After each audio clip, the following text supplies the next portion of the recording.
Bienvenidos a mi canal, somos Santiago de León Audio, un grupo de artesanos dedicados al sonido de alta fidelidad y a la fabricación de altavoces de alta eficiencia. Les invito cordialmente a ver el gran especial de 90 minutos que he grabado acerca del sonido de alta fidelidad. Este es el cuarto y creo que último capítulo dedicado a la restauración del amplificador integrado Sansui AU888 del catálogo de 1969.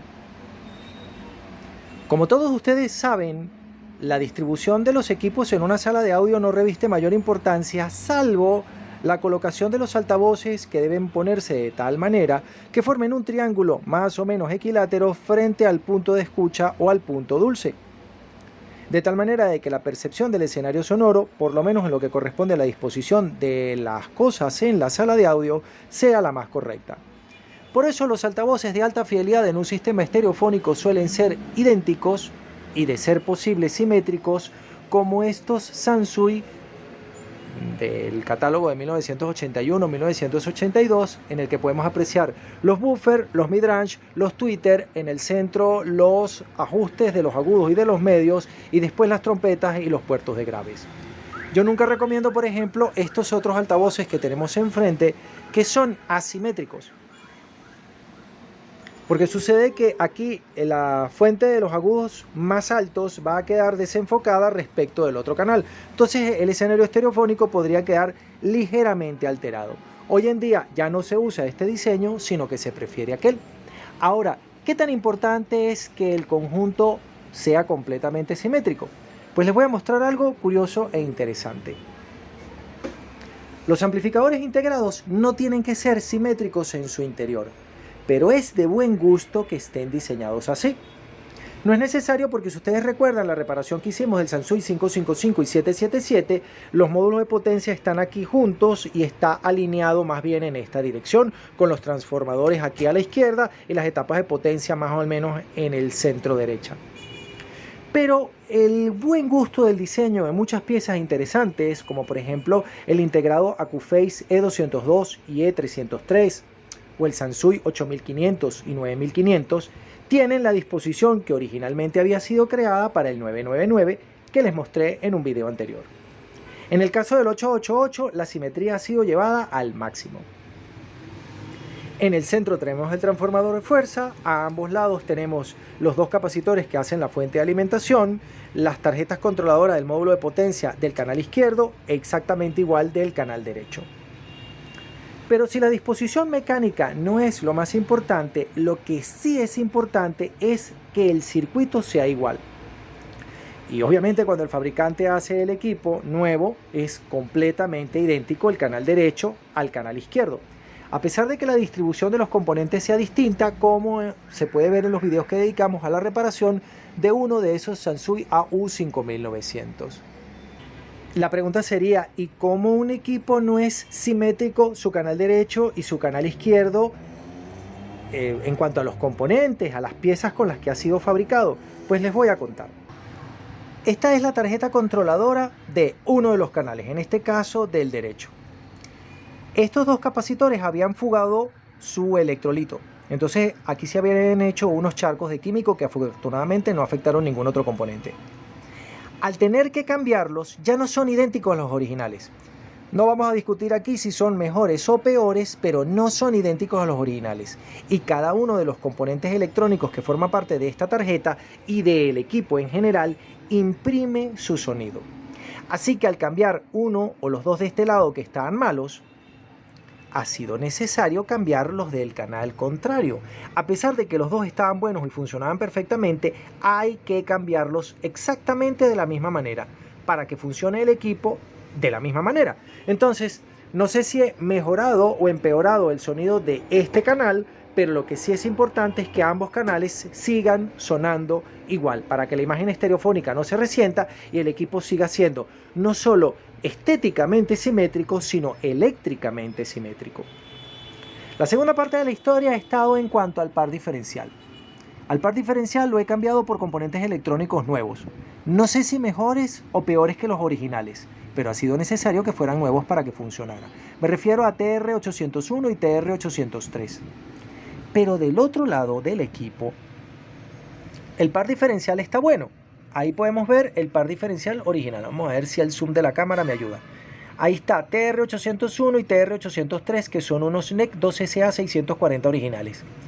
Esos transistores están buenos, pero los vamos a sustituir por piezas nuevas para que ambos canales vuelvan a ser exactamente iguales.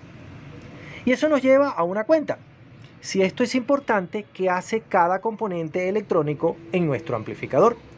No me voy a dedicar a explicar circuito electrónico porque más de 3/4 partes de los entusiastas que ven en este canal ni tienen conocimientos en electrónica ni les interesa aprender electrónica, pero sí quieren saber lo que hacen sus equipos. Así que lo voy a explicar desde un punto de vista que no tenga que ver propiamente con el diseño y con la técnica, pero que sea ilustrativo. Aquí vamos. Como hemos visto antes, eso que está allí es el módulo de potencia, en este caso del canal izquierdo, de nuestro amplificador integrado Sansui AU888. Y en particular, esta es la tarjeta controladora del módulo de potencia del canal derecho, que quiero mostrárselas. Aquí hay un montón de componentes electrónicos que hacen un montón de cosas, pero vamos a ver algo a la vez para ver si nos enteramos. Sucede que la señal de entrada es recibida por estos dos transistores que están acá, los dos SA640 fabricados por NEC. Aquí podemos ver uno, y si damos vuelta a la tarjeta vamos a poder lograr que la cámara, engañándola, enfoque y veamos el otro, 2SA640. Estos dos transistores son iguales y están dispuestos en una configuración que se llama par diferencial o par de cola larga. Es un diseño muy viejo de los años 30, pero todavía hoy lo utilizamos porque permite restar señales. ¿Y cuál es su trabajo? La señal que entra desde el preamplificador a través de este capacitor de 1 microfarad 50 voltios fabricado por Nisei ingresa a la base de uno de esos transistores y a la base del otro transistor entra una fracción de la señal de salida a speaker, es decir, de la señal que recogemos de los dos transistores de potencia. Este pequeño arreglo de dos transistores tiene por propósito restar ambas señales y su trabajo es corregir detectar, identificar, aislar, discriminar y corregir la distorsión armónica par o impar que sea producida por todo el conjunto de la etapa de potencia y en particular justamente por los transistores de salida. Todos los amplificadores que tenemos tienen una configuración como esa. Todos esos amplificadores que están allí y todos los que han visto en todos los talleres tienen esa misma configuración, un par diferencial a la entrada. Pero lo que hace diferente al Sansui AU999 que introdujo esta tecnología y a este su hermano menor, el 888, es que él incluye un doble par diferencial. Justamente después del primer par diferencial hay un segundo par diferencial que está formado por esos transistores CDC8002, ambos NPN de alta ganancia, de alta linealidad, que también se encargan de restar. ¿Y por qué restamos la señal dos veces? Porque eso permite aumentar un factor que se llama rechazo de Ripple de modo común, es decir, el circuito resta de una manera más perfecta, con lo cual la cantidad de distorsión armónica discriminada, identificada y controlable es mayor. Por eso este amplificador tiene un sonido particularmente agradable y nítido, porque tiene un doble circuito para restar la señal. Ya en 1971-1972 esta nueva técnica fue utilizada por otros fabricantes. Por ejemplo, la casa americana Phase Linear en el diseño nuevo de su etapa de potencia Phase Linear PL400 Series 2 usa esta misma técnica. Lo sé porque ese amplificador lo tengo. Y muchos otros fabricantes empezaron a utilizar esta idea genial.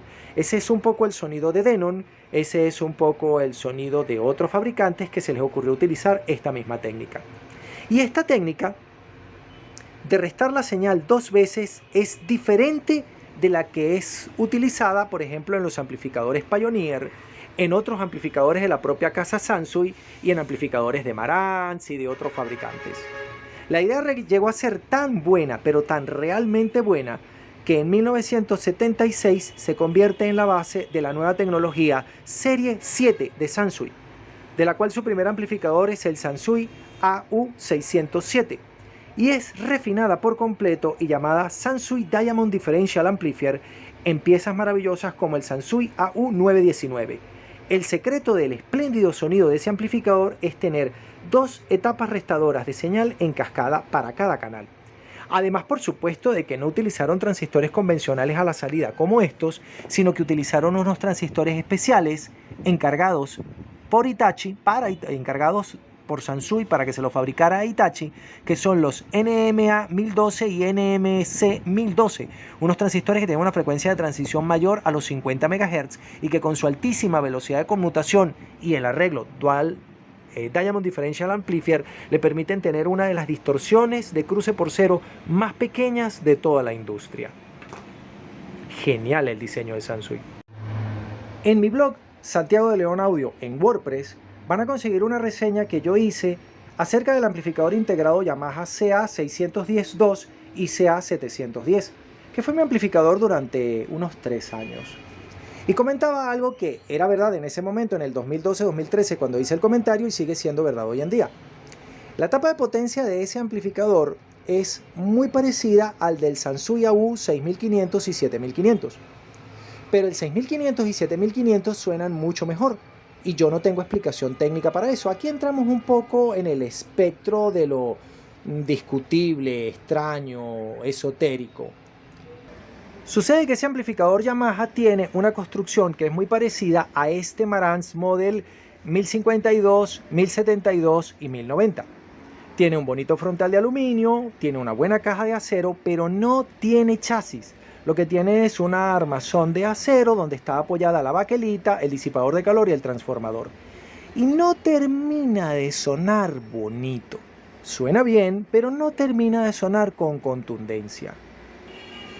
Por contra, un amplificador integrado con un diseño semejante e incluso más simple, como este Sansui AU 5900-5500, que tienen medio chasis, no un chasis completo, los hace sonar un poco mejor. Finalmente, este amplificador integrado que tiene un diseño aún más sencillo, porque el circuito electrónico es más viejo, más primitivo y más simple, tiene un sonido con carácter. Y se van a dar cuenta de que los amplificadores que tienen chasis tienen un sonido con carácter. El chasis no suena y yo técnicamente, físicamente, electrónicamente no tengo conceptos para explicárselo. Lo que sí sé, y lo pueden ver en los comentarios de otros canales, es que cuando los equipos tienen un buen chasis de hierro, de acero galvanizado, con sus blindajes, con sus tapas y con todo, suenan mejor. Lo voy a dejar como un comentario puramente esotérico porque no es justificable. Pero a partir de aquí sí es justificable. El primer componente importante para nuestro amplificador es el transformador de fuerza. El transformador de fuerza decide cuánta es la potencia eficaz que vamos a tener, no los transistores de salida como mucha gente piensa, cuánta es la potencia pico que vamos a tener, cómo van a ser los bajos que vamos a tener y un detalle que es discutible, que es cuánto punch, cómo va a ser la dinámica, cómo se comporta el amplificador ante un golpe de una baqueta contra uno de los tambones de la batería, cómo va a ser la reacción del amplificador ante el toque percutivo de las cuerdas del bajo. Esa clase de cosas la define básicamente el transformador de fuerza.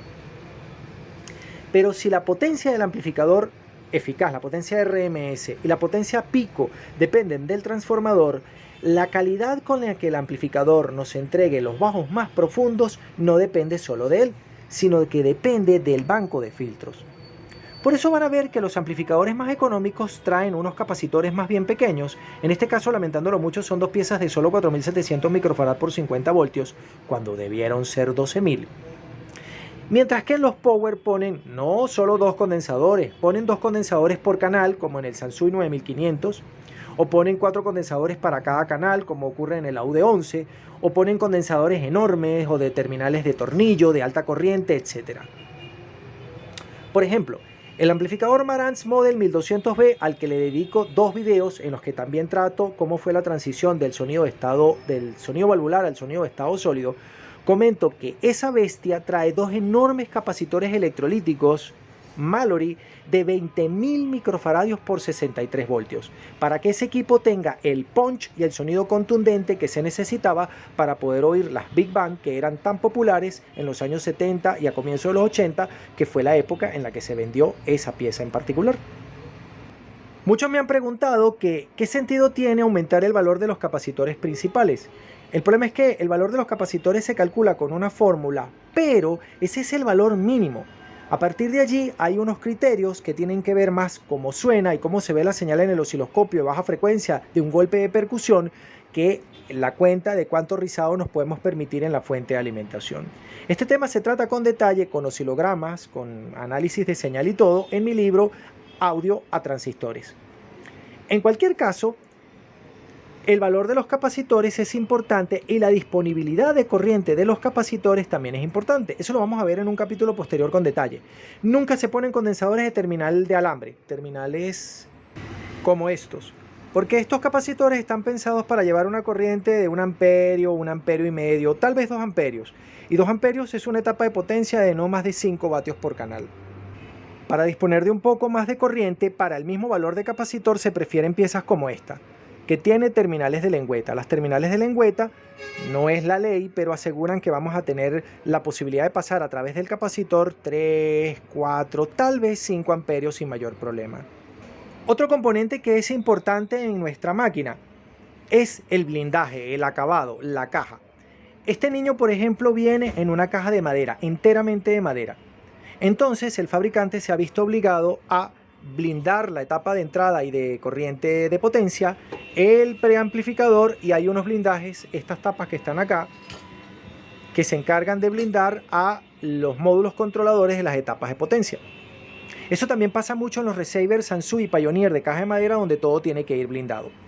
Pero en nuestros tiempos de dispositivos electrónicos que producen interferencia y de las fuentes conmutadas siempre conectadas a las tomas de energía, como este cargador de teléfono celular conectado a nuestra regleta, eso crea polución electromagnética que interfiere en el funcionamiento de estos equipos, porque los fabricantes no tenían pensado en 1975 que fuéramos a tener teléfonos celulares y redes Wi-Fi.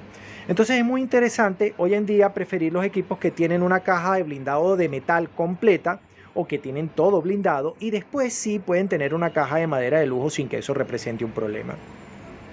Otra pieza visible e importante son los disipadores de calor. Mientras más grandes sean los disipadores de calor para una potencia determinada, más fresco trabajará nuestro equipo, aunque es más importante que no coloquemos nada que produzca calor debajo de nuestro amplificador para que él respire aire fresco, y nada que tape la salida de aire para que bote su aire caliente y se mantenga dentro de una temperatura razonable. Los transistores más apropiados para esta reparación son unos transistores NPN que soporten 100 voltios, que tengan una alta ganancia, por encima de 200, 250, pero sobre todo que sean muy lineales en cuanto a su ganancia de corriente. Y cualquier transistor no vale. Como hemos hecho antes, debemos disponer de un montón de transistores, 10, 12 transistores, probarlos todos y cada uno de ellos con el medidor de ganancia de nuestro multímetro y seleccionar dos que tengan la ganancia más parecida o la misma ganancia, tal cual como hicimos en la reparación del amplificador Macintosh MA5100. Seleccionamos dos pares, un par para el canal derecho y un par para el canal izquierdo, para sustituir los transistores de entrada, como hemos hecho aquí, que ya estas piezas son nuevas. Porque mientras más se parezcan los transistores, mayor oportunidad tendremos de reconocer la mayor cantidad de distorsión armónica posible, y la distorsión armónica total que obtendremos a la salida de nuestro amplificador reparado será la más pequeña. La medida que hace el fabricante, la distorsión que reporta el fabricante en el manual de servicio, del 0.1, 0.15, 0.05, lo que sea, está pensada si y solo si los transistores de entrada de señal son idénticos. En el diseño de este Luxman podemos ver que estos son los dos transistores del par diferencial. Estos son los transistores amplificadores de señal, y luego va los drivers y toda la cosa y tal. En el caso de Sansui, ellos han utilizado un doble par diferencial si a la cámara le diera la gana de enfocar, como habíamos comentado antes. Pero en el diseño de los amplificadores de hasta 1975-76 era común que se seleccionaran los transistores a mano, que lo hicieran los radioarmadores que montaban el equipo, y que los transistores fueran piezas separadas, como podemos ver acá y como podemos ver aquí. Pero si ustedes recuerdan el video en el que yo mostré la reparación de un Sansui AU5900, esos amplificadores no traen los dos transistores por separado, sino que el fabricante de los transistores ha elegido en su fábrica de entre todo el stock disponible las dos piezas más parecidas hasta conseguir un par idéntico. Y ese par de transistores idénticos ha sido colocado dentro de una cápsula como esta. Esto no es un par diferencial, pero vale perfectamente. Una cápsula como esta, donde habían dos transistores de señal de alta ganancia, de alta linealidad, idénticos.